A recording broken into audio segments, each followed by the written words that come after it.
안녕하십니까. 부동산 계획론 이범웅입니다. 오늘은 2주차이고요. 이제 첫 시간 진행해 보도록 하겠습니다. 먼저 지난주에 했던 건 짧게 한번 요약을 해 보는데요. 지난주에 상당히 많은 부분을 나와가지고 조금 길어질 수도 있습니다. 지난주에 1주차에 했던 거는 이제 강의 계획을 갖다 소개를 해 드렸고요.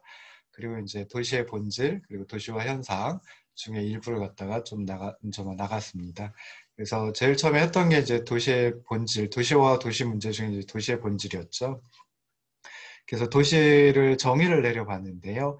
인간 스스로의 의지로 만들어낸 인공 환경이며 인간의 삶을 담는 그릇으로 생활을 영위하는 데 필요한 여러 가지 활동을 유지시켜주는 터전이다라고 정의를 내렸습니다. 자, 그리고 나서 이제 이렇게 해서 생각해 봤을 때 이제 그 새로운 환경에 끊임없이 적응하고 그 상황에 맞춰서 변화하는 동적인 개념으로 도시를 이해하는 것이 바람직하다라고 말씀을 드렸죠.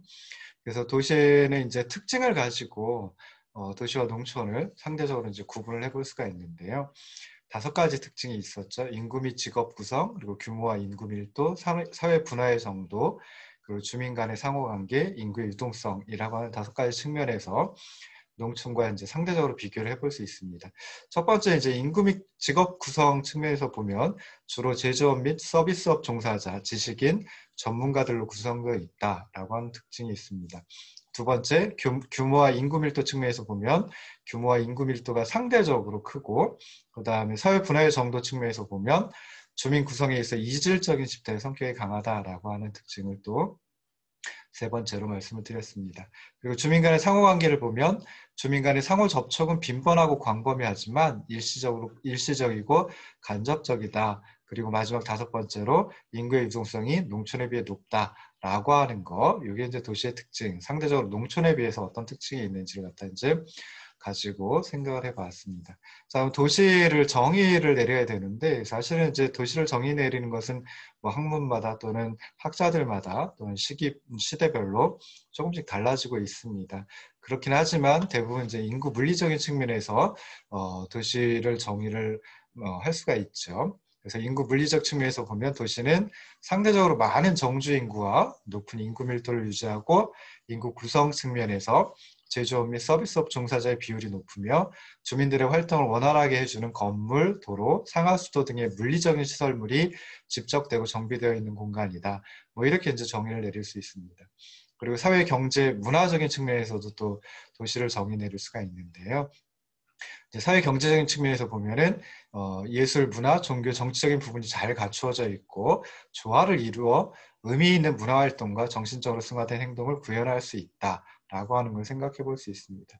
그리고 문화적인 측면에서만 또 따로 생각을 해보면 다양한 생각과 사고가 서로 만나는 터전으로서 시대를 이끌어가는 새로운 사상을 담는 창고이고 다양한 거주 형태와 사회적인 공간 배치를 이루고 있는 공간이 바로 도시이다. 이렇게 이제 정의를 내릴 수 있습니다. 마지막 세 번째는 이제 기능적인 측면에서도 도시를 정의할 수가 있는데요. 어떤 한 사회의 제도적 중심, 상업과 교통의 중심, 문화의 중심, 정보통신의 매개체 기능이 복합적으로 연계된 조직체가 바로 도시이다라고 정의를 할 수가 있습니다. 그렇긴 하지만 여기서 인구 물리적인 측면, 사회 경제 문화적인 측면, 그리고 기능적인 측면에서 정의를 내렸지만 대부분 도시를 갖다 정의할 때는 첫 번째 설명드렸던 인구 물리적인 측면 가지고 도시를 많이 정의를 합니다. 그럼 이런 도시를 구성하고 있는 요소 어떤 것들이 있을까? 크게 이제 한 3가지 정도로 생각을 해볼 수 있습니다. 시민, 활동, 그리고 토지 및 시설 이렇게 이제 3가지로 생각을 해볼 수 있습니다. 첫 번째 도시의 구성 요소인 시민은 도시를 구성하는 기본 요소이기도 하지만 동시에 이제 도시가 존재하는 이유이다라고 생각을 해볼 수 있습니다. 그래서 도시에 거주하고 있는 시민의 수 그리고 시민의 밀도는 도시의 본질을 이해하는 중요한 요인이고 물리적인 도시계획, 도시계획의 전통이 이제 물리적인 계획이거든요. 그래서 그 물리적인 계획에 있어 계획 초기에 토지와 시설의 규모를 정하는 어떤 착수 요인, 이니셜 팩터로 활용된다. 라고 생각해 볼 수 있습니다. 두 번째 도시의 구성 요소가 활동인데요. 도시를 구성하는 시민의 각종 활동이 적절히 수행될 수 있어야 이제 도시가 제대로 된 역할을 할 수 있습니다. 그래서 여기서 이제 도시의 활동이라고 하는 것은 뭐 크게 이제 주거, 경제, 여가, 교통 뭐 이렇게 구성된다라고 르 꼬르비지에라고 하는 학자가 제시를 했습니다. 자, 마지막 도시의 구성 요소가 이제 토지 및 시설입니다. 그래서 토지는 도시 활동을 수용하고 지원하는 각종 시설을 설치하기 위해 필요한 공간이 있고요. 시설은 도시를 구성하는 모든 물리적 구조물을 의미한다. 라고 생각을 해볼 수 있습니다. 그래서 토지와 시설은 도시 공간에서 이제 물리적인 상태로 존재하면서 도시의 형태를 만들어내고 또 그러면서 물리적 계획의 대상이 되는 구성 요소이다라고 생각해 볼 수 있습니다.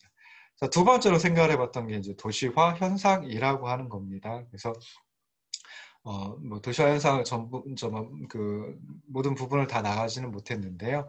첫 번째 이제 도시화의 의미에 대해서 생각을 해봤죠. 그래서 도시화라고 하는 것은 무엇이냐라고 했을 때 그냥 말 그대로 인간의 삶터가 공간적인 측면, 사회 경제적인 측면에서 도시적으로 변화해가는 현상을 도시화라고 한다. 그럼 공간적 측면의 도시화는 무엇이냐라고 했을 때 인구와 산업이 도시로 집중하고 이로 인해서 이제 도심의 밀도가 증가하고 도시 공간의 외연이 확산되는 것, 이게 이제 공간적 측면의 도시화라고 생각해 볼 수 있습니다.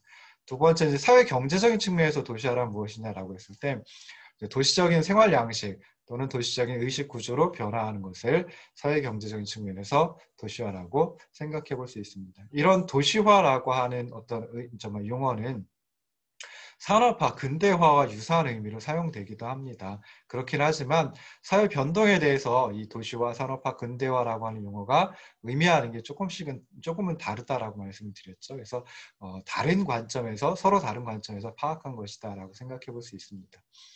도시화라고 하는 것은 이제 인구 및 지역성의 관점에서 이제 살펴본 것인데요. 인구가 집중하고 도시 사회 구조가 확산되고 도시 문화와 생활 양식이 확산되는 것을 도시화라고 한다라고 하는 반면에 하는데 비해서 산업화는 기술 및 산업 구조의 관점에서 기술이 발전하고 직업이 전문화되고 그리고 산업 체계가 확대하는 것을 의미합니다.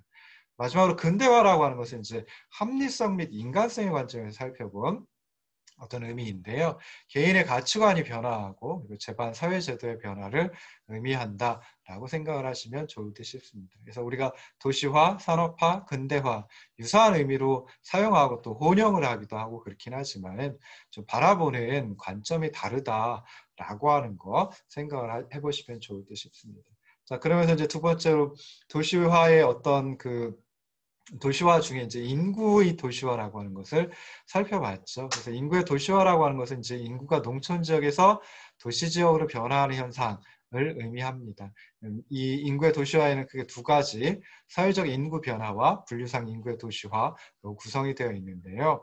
사회적 인구 변화는 인구의 사회적 이동이라고 표현을 하기도 합니다. 그래서 여러 가지 사회적인 이유 때문에 농촌 지역에 살던 인구가 도시 지역으로 이주해가지고 도시로 인구가 집중되는 현상이다 라고 생각을 하시면 좋겠습니다.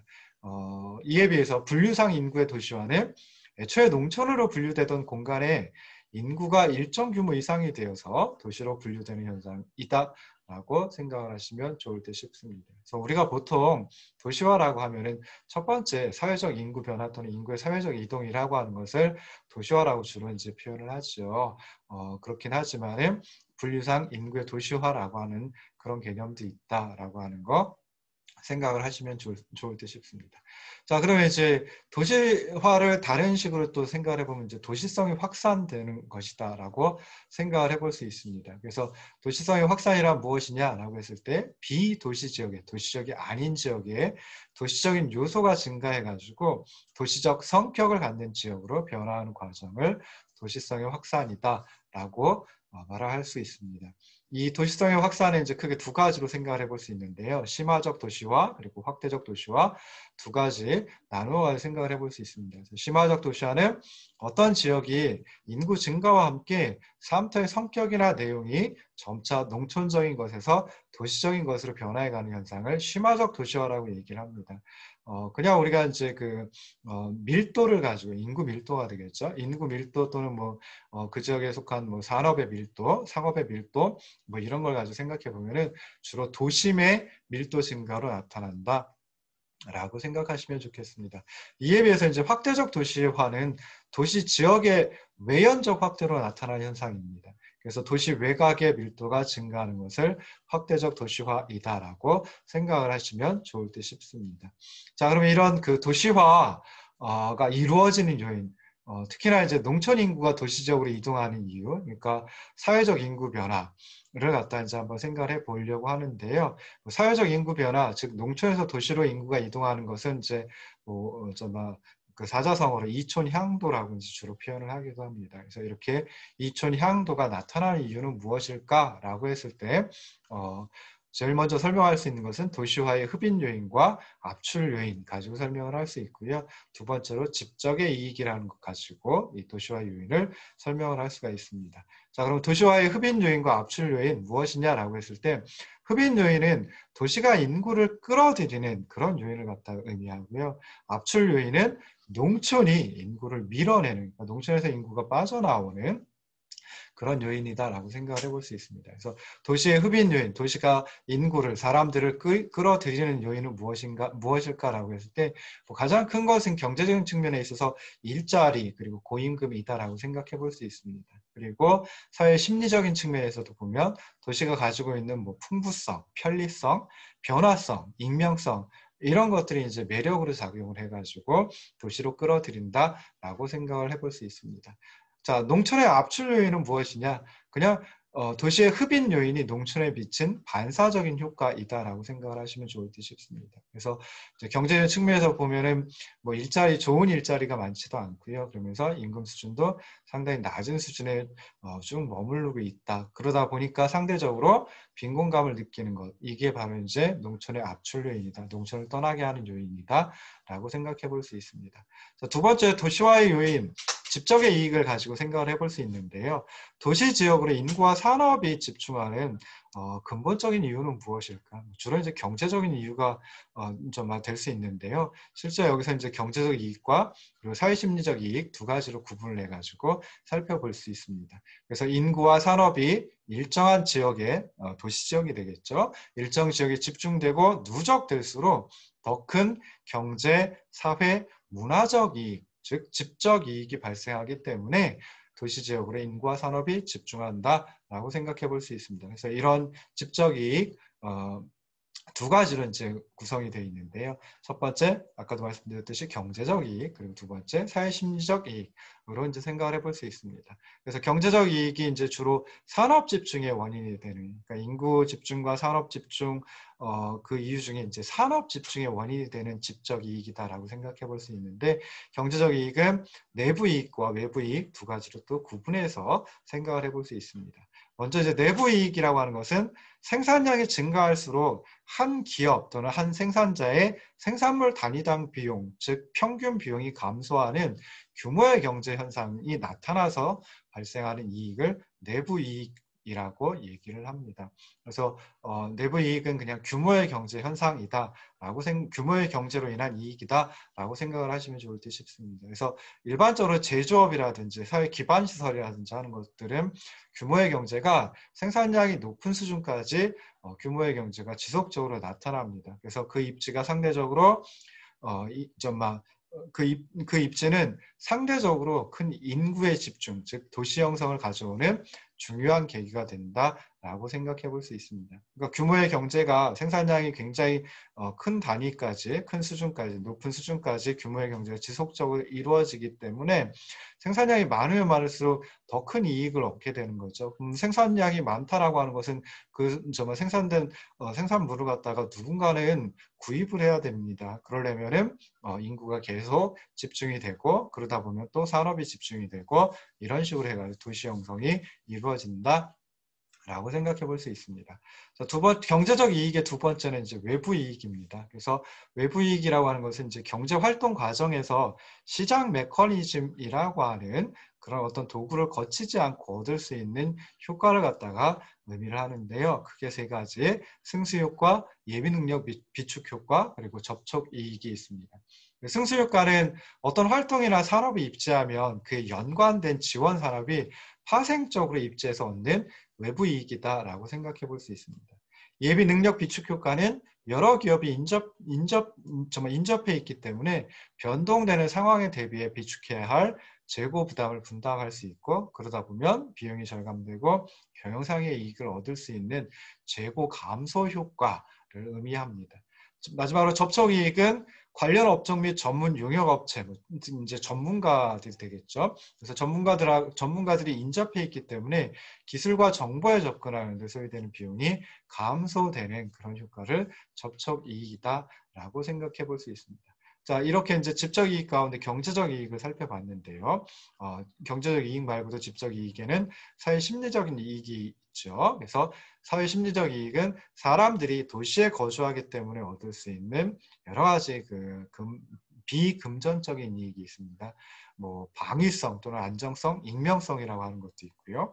가능성이나 변화성이라고 하는 것도 있고, 선택성이나 풍부성이나 편리성이라고 부르는 것도 있고, 첨단성, 창조성, 뭐 이런 그 사회심리적 이익이 있기 때문에 도시로 정말 집적 이익이 발생하고, 그러다 보면 도시로 이제 몰려든다, 도시적으로 인구와 산업이 집중한다 라고 생각을 해볼 수 있습니다. 여기까지 해가지고 지난주차 했던 거 요약해가지고 설명을 드렸는데요. 사실은 뭐 강의 안에 있는 거 그냥 그대로 이제 요약 정리해가지고 말씀을 드렸습니다.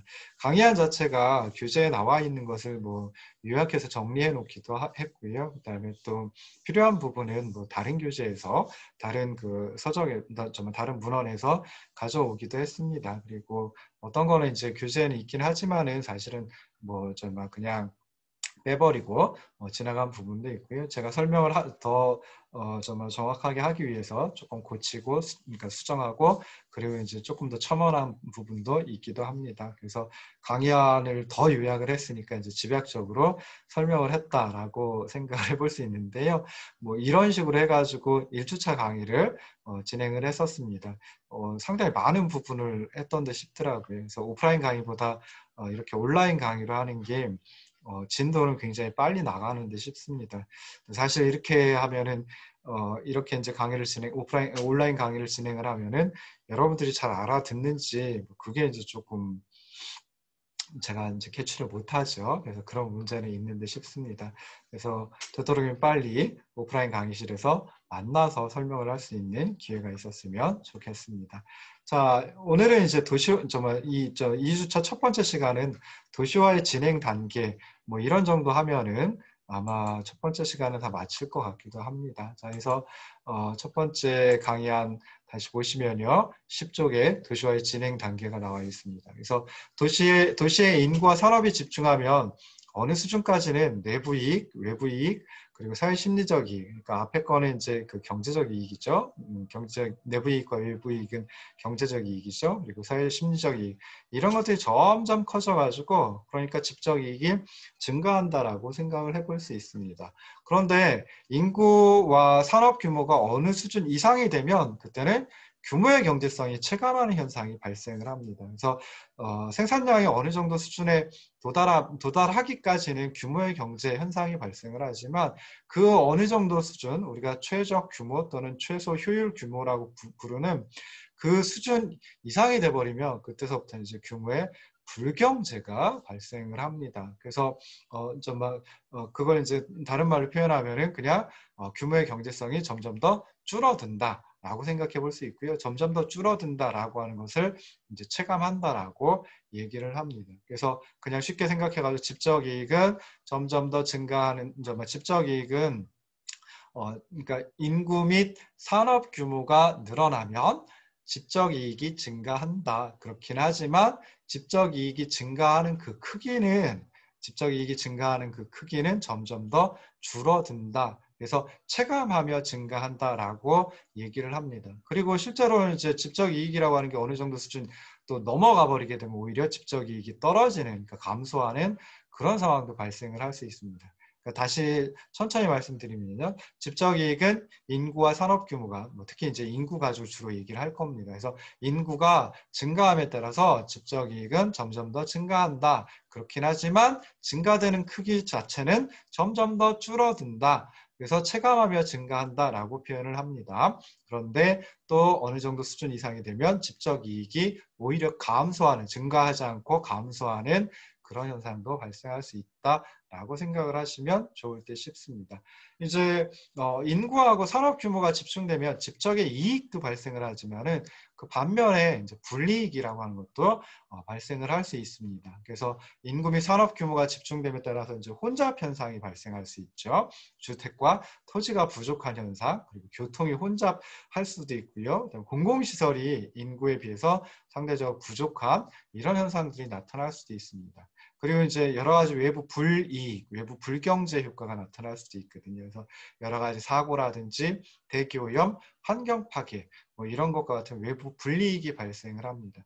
그리고 인구가 몰려들어가지고 경쟁이 치열해진다라고 하면 사회 심리적인 불이익도 이제 발생을 할 수 있습니다. 그래서 뭐 주거 환경이 악화된다든지, 뭐 이제 막 쾌적성이 저하된다든지, 뭐 이런 그 사회 심리적인 불이익도 이제 발생을 할 수 있거든요. 그래서 이렇게 인구 및 산업 규모가 집중됨에 따라서 여러 가지 혼잡 현상, 외부 불이익, 그리고 사회 심리적 불이익이 증가하게 되는데요. 이런 것들을 갖다 이제 집적의 불이익이다라고 생각을 해볼 수 있습니다. 그래서 집적의 불이익은 인구 및 산업 규모가 커짐에 따라 체증적으로 증가하는 특성을 보여줍니다. 그러니까 좀 풀어서 말씀드리면 집적의 불이익은 인구가 커짐에 따라서 점점 더 늘어나는데 늘어나는 그 크기 자체가 더 늘어나는 그런 현상을 보인다라고 하는 거죠. 그래서 밑에 있는 그림을 보시면은 집적 이익은 체감하며 증가하고 집적의 불이익은 체증하며 증가하는 걸 이렇게 두 가지 곡선으로 표현할 수 있습니다. 그래서 횡축이 이제 도시 규모인데요. 횡축, X축 또는 가로축이 도시 규모인데 주로 이제 인구 가지고 생각을 해보시면 좋을 듯 있고요. 종축은 이제 집적의 이익과 집적의 불이익을 나타내 줍니다. 집적의 이익도 뭐 금액으로 환산해 볼 수 있고 집적의 불이익도 금액으로 환산해 볼 수 있으니까 똑같은 축에 표현을 해볼 수 있습니다. 그래서 이 Y축 또는 종축, 세로축에다가 이익과 불이익을 갖다 둘 수 있는데요. 집적의 이익은 여기 있는 이 곡선처럼 이렇게 이제 나타납니다. 그래서 도시 규모가 증가함에 따라서 처음에는 증가하는 속도가 굉장히 빠르죠. 그러다가 어느 정도 수준이 되면은 증가하는 속도가 점점 더 낮아집니다. 그러다가 여기는 이 그래프에는 지금 표현이 안 돼 있지만 어느 정도 수준이 지나가게 되면 그때는 집적의 이익이 오히려 이렇게 낮아지는 집적의 이익이 적어지는 그런 현상도 발생을 할 수 있습니다. 그래서 이렇게 증가하는 걸 체감하며 증가한다라고 표현을 합니다. 자, 근데 집적의 불이익은 처음에는 도시 규모가 커져도 집적의 불이익이 조금씩 증가하긴 하지만 증가하는 크기가 처음에는 굉장히 적어요. 근데 그게 어느 정도 수준 이상이 되면 그때서부터 증가하는 크기 또는 증가하는 속도가 굉장히 빨라지죠. 그래가지고 이런 식으로 이런 모양의 체증함, 이런 모양의 곡선이 나타나는데 요 집적의 불이익은 체증하며 증가한다 라고 생각을 하시면 좋을 듯 싶습니다. 그래프가 나왔으니까 한 가지만 더 해보면요. 요 집적의 이익과 그러니까 어느 정도 도시 규모에서 여기 있는 요 도시 규모라고 한번 해보자고요. 그럼 요 도시 규모에서 쭉 따라 올라가서 요만큼이 집적의 이익이고 요 규모에서 쭉 따라 올라가서 요만큼이 집적의 불이익입니다. 그럼 이 도시 규모에서 집적의 순이익은 집적의 이익에서 집적의 불이익을 빼준 요만큼이다 라고 생각해 볼 수 있죠. 여기에는 A라는 도시 규모에서는 고객 그래프상에 표현이 되어 있으니까 보시면은 A라고 하는 도시 규모에서는 쭉 따라 올라가 요 높이가 집적의 이익입니다.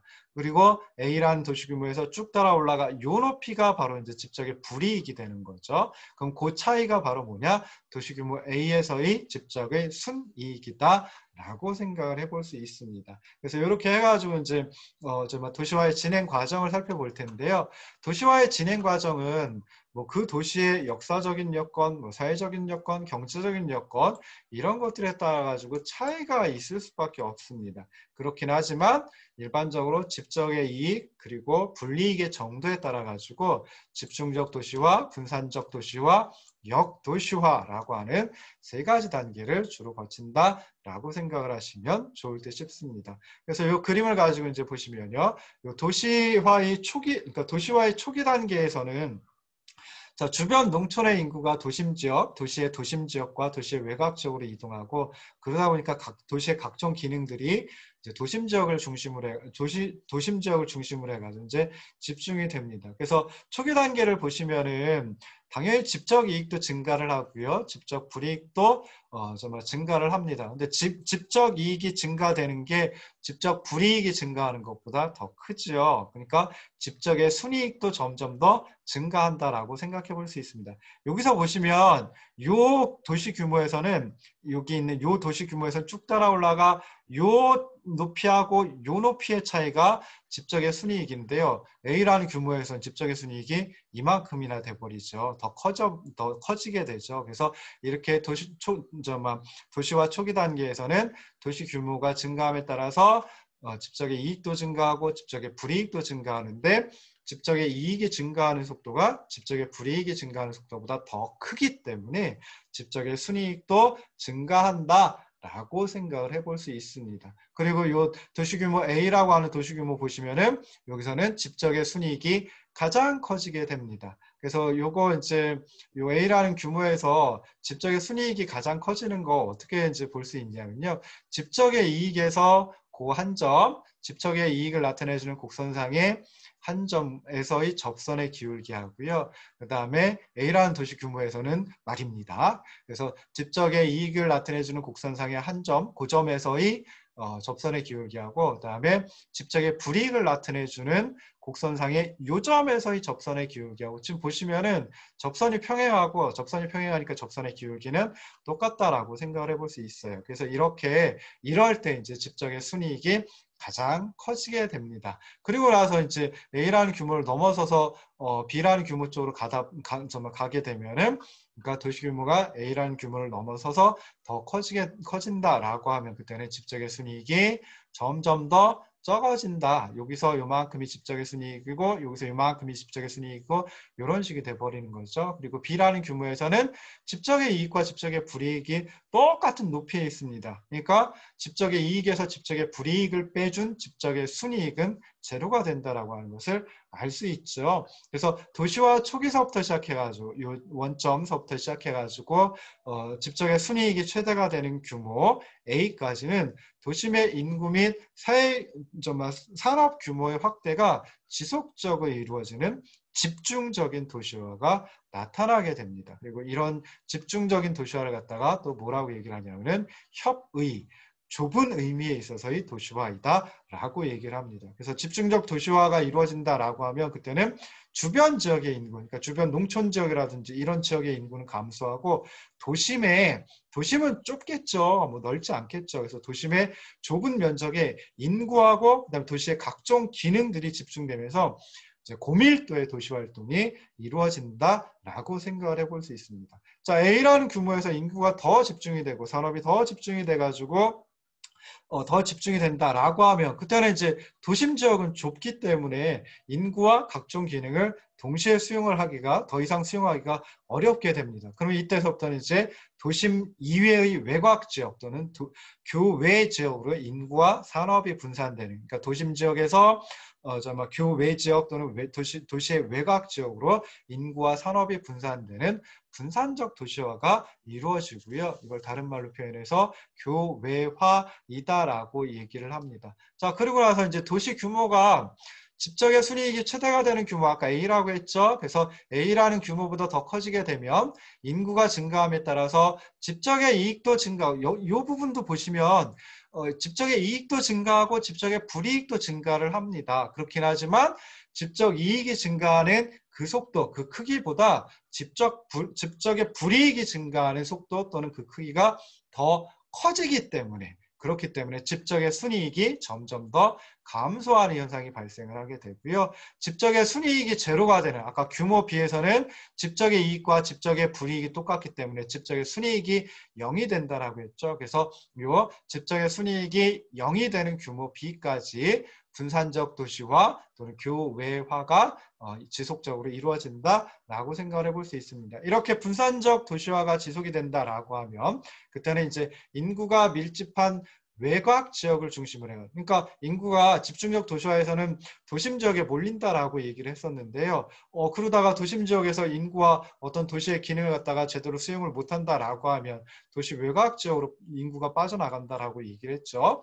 그러니까 도시 외연도 확산되고 그럽니다. 그러다 보면은 외곽 지역 중에 어떤 지역에 인구가 밀집을 하게 될 테고요. 그러면 그런 지역을 중심으로 해가지고 부도심이 형성돼서 도시 구조가 이제 다핵화되는, 그러니까 핵이 도심이라고 하는 중핵 하나만 있는 것이 아니라 도심 외곽 지역에도 부도심이라고 하는 핵이 또 발생을 하게 됩니다. 그래서 여러 개의 핵이 발생하는 다핵화 현상이 나타난다라고 생각을 해볼 수 있습니다. 자, B라는 규모에서는 아까 집적의 순이익이 제로가 된다라고 했는데요. 근데 도시화가 더 진행이 돼가지고 B라는 도시 규모보다 더 커진다라고 하면 이때는 보시면은 집적의 이익은 요만큼인데 요 수준에서 보면 쭉 따라 올라가 집적의 이익은 요만큼인데 집적의 불이익은 더 큽니다. 즉 다시 말해서 집적의 순이익이 마이너스 0보다 적어지게 되는 거죠. 그러면은 이렇게 되면은 도시에 살고 있을 이유가 없죠. 도시에 살면서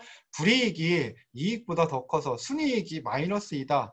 손실이 발생한다라고 하면은 인구 중에 어떤 사람들은 이제 다른 도시나 아니면 다른 농촌 지역으로 이주를 하게 되고요. 그럼 도시의 인구가 또 그리고 도시 규모가 더 적어지는 그런 역도시화 현상 또는 탈도시화 현상이 나타난다라고 생각을 해볼 수 있습니다. 그래서 그래프만 가지고 보시면은 두 가지 도시 규모를 갖다가 찾아내시면 되죠. 그래서 A라는 규모는 집적의 순이익이 가장 커지는 규모이고요. B라는 규모는 집적의 순이익이 제로가 되는 규모이다. 그래서 A라는 규모 어떻게 찾아내느냐라고 했을 때 어떤 도시 규모에서 쭉 따라 올라가 집적의 이익 곡선상의 그 점에서 접선의 기울기 하고 그 도시 규모에서 쭉 따라 올라가 집적의 불이익 곡선 상의 고점에서 접선의 기울기가 둘이 일치한다, 같다라고 하면 그때는 집적의 순이익이 가장 커진다라고 생각을 하시면 됩니다. 그래서 이런 식으로 해가지고 이제 A라고 하는 도시 규모를 찾아내면 되고요. B라는 도시 규모는 집적의 순이익이 제로가 되는 그런 도시 규모입니다. 그래서 집적의 이익과 집적의 불이익이 같아지는, 즉 다시 말해서 그래프상에서 보면은 집적의 이익을 나타내주는 곡선과 집적의 불이익을 나타내주는 곡선이 만나는 점, 교차하는 점, 그거에 대응하는 도시 규모가 이제 B라는 도시 규모이거든요. 그래서 이렇게 A와 B라고 하는 두 도시 규모를 찾아낸다라고 하면 그러면 이제 원점서부터, 그러니까 도시화 초기 단계에서부터 A라고 하는 규모까지는 집중적 도시화가 발생을 하고 협의의 도시화가 발생을 한다라고 생각을 하시면 좋고요. 그 다음에 A라는 규모에서 B라는 규모까지는 도심 외곽 지역으로 빠져나가는, 그래서 핵이 여러 개가 되는 다핵화되는 분산적 도시화 또는 교외화가 발생한다라고 생각을 하시면 좋겠습니다. 그리고 B라는 규모 이상으로 도시 규모가 확대가 된다라고 하면은 그때는 오히려 집적의 순이익이 0보다 적어진다. 다시 말해서 집적의 불이익이 집적의 이익보다 더 커지기 때문에 사람들이 다른 도시나 농촌 지역으로 이주를 하게 되고 이동을 하게 되고 그러면 다시 도시 규모가 적어지는 이런 현상이 발생하는데 요 부분을 갖다가 역도시화 또는 탈도시화라고 한다라고 생각을 하시면 좋을 듯 싶습니다. 자, 지금 말씀드린 거 도시화의 진행 단계 이제 세 가지 단계를 갖다 이제 설명을 드렸는데요. 집적의 이익과 집적의 불이익 가지고 설명을 드렸습니다. 그래서 뭐 경제학이든 경영학이든 보면은 이제 그 이득이 비용보다 더 클 때, 그러니까 즉 다시 말해서 내 수중에 들어오는 거, 이익이라고 볼 수 있고요. 내수 중에서 빠져나가는 건 그건 손실이라고 볼 수 있죠. 그러니까 뭐라 할까요?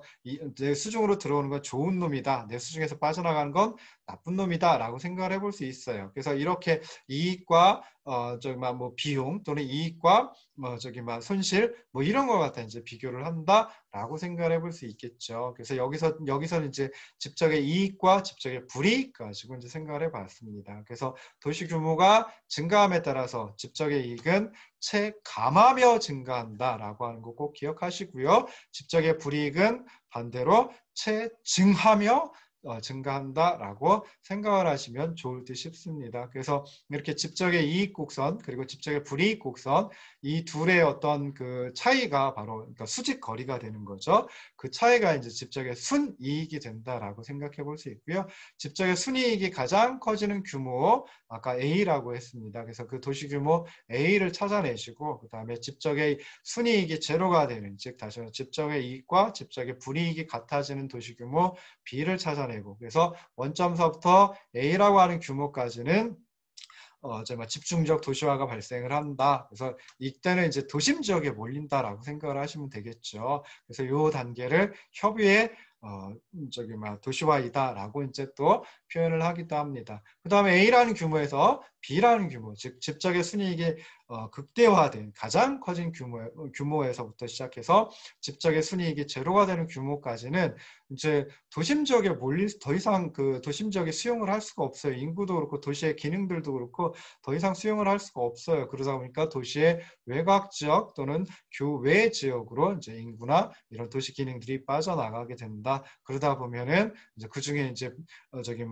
그 외곽 지역 중에서도 뭐 인구라든지 도시 기능이 몰리는 그런 쪽에 이제 부도심이 형성이 되고 그래서 이제 다획화된다, 도시가 다획화된다라고 이제 생각을 해볼 수 있습니다. 그래서 A라는 규모에서 그러니까 집적의 순이익이 가장 커지는 A라는 규모에서 집적의 순이익이 제로가 되는 즉 다시 말해서 집적의 이익과 집적의 불이익이 일치하는 그런 B라는 도시 규모까지는 교외화 그러니까 분산적 도시화가 이루어진다라고 생각을 하시면 좋을 듯 싶습니다. 그리고 마지막으로 이제 B라는 규모를 넘어서게 되면 그때는 도시 규모가 확대됨에 따라서 집적의 불이익이 집적의 이익보다 더 커집니다. 그러니까 손실이 발생한다라고 생각을 해볼 수 있죠. 그러면은 그런 도시에 머물러 살 이유가 없으니까 일부 도시 사람들 중에 일부가 다른 도시나 아니면 농촌 지역으로 이동을 하게 되고 이러한 현상을 갖다가 역도시화 또는 탈도시화라고 말을 한다, 표현을 한다라고 생각을 하시면 좋을 듯 싶습니다. 잠깐 쉬었다가 다시 돌아오도록 하겠습니다.